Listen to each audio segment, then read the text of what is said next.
I've been a human rights activist for almost 20 years. As a documentary filmmaker, I've been on the front lines of many of our nation's biggest scandals and protests. From that perspective, I've been an eyewitness to the rise and fall of numerous people-powered movements. Nearly every organized resistance I've been a part of has ended just inches from victory for the same critical mistake: infighting, when members of the same group turn against each other. It often begins with whispers about the most prominent spokespeople of the cause. These rumors typically sound like, "I hear John is controlled opposition," or "Some people are saying Jane is compromised." While the use of infiltrators and agitators is a very real thing, I've yet to experience one scenario where such a label was accurately applied. And suspiciously, these labels are always branded on the people who are making the most progress. With the degradation of their reputation goes their contribution to your life. Prior to social media, people actually sat down to dialogue through their differences. Today, without solid evidence or sufficient inquiry, we go directly to our keyboards to vent our suspicions.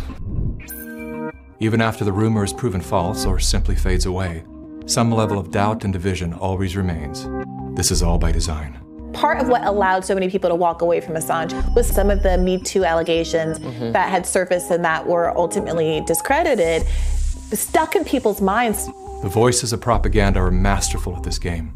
They knowingly run a false story, then retract it, knowing the lie will reach millions, but very few will see the correction. Amy Coney Barrett's religious faith is being called into question again. She belongs to this People of Praise group, which the Southern Poverty Law Center has labeled them a hate group. When I stated that People of Praise had been deemed a hate group, I just got them mixed up with another group. I conflated them.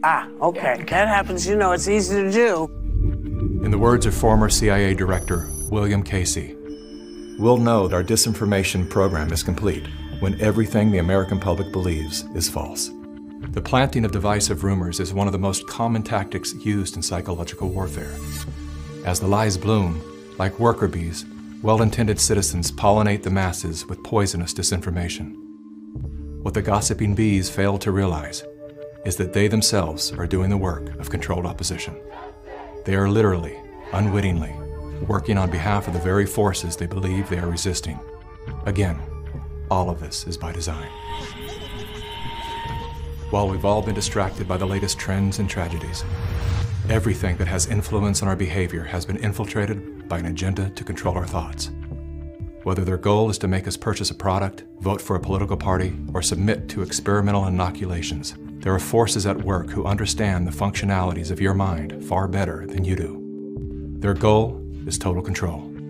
But because they are the few and we are the many, they can only achieve total control through the age-old tactic of divide and conquer. You're either with them or with us. Never before have we been so divided. Divided by politics, religion, nation, state, race, class, gender, and now, vaccine status. To better understand how we got here, consider these three quotes from The Art of War by Sun Tzu. "The supreme art of war is to subdue the enemy without fighting. Victorious warriors win first and then go to war. The secret lies in confusing the enemy so that he cannot fathom our real intent." Though Sun Tzu lived over 2,500 years ago, his work remains at the heart of our CIA, as well as the Chinese Communist Party's strategy today. It's no coincidence that around the same era as Sun Tzu, the words "united we stand, divided we fall" were first recorded. It is unity that will save our communities.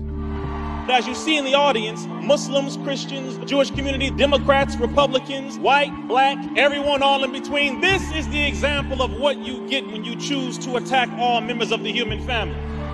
Our greatest power is our numbers, hence the relentless effort to shatter us into broken fragments. As their agendas are being exposed, the dividers will stop at nothing to cover their crimes against humanity. They have bunkers. All we have is each other. The good news is, that's all we need.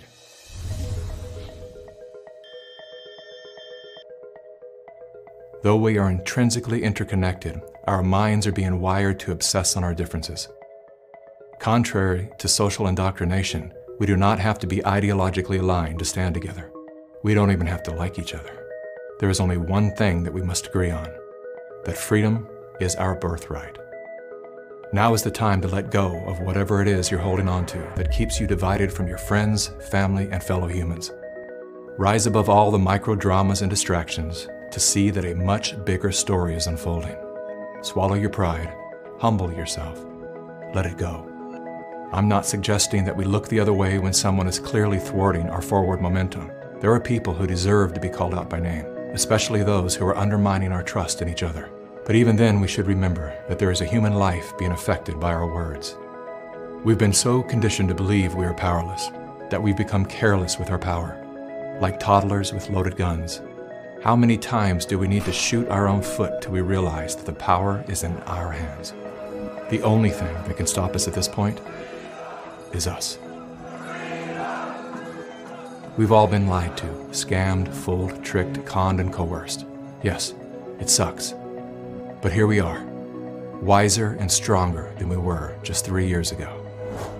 This is the moment for us to activate our innate ability to create solutions. That can only happen through the awareness of symbiosis, defined as a mutually beneficial relationship between different groups.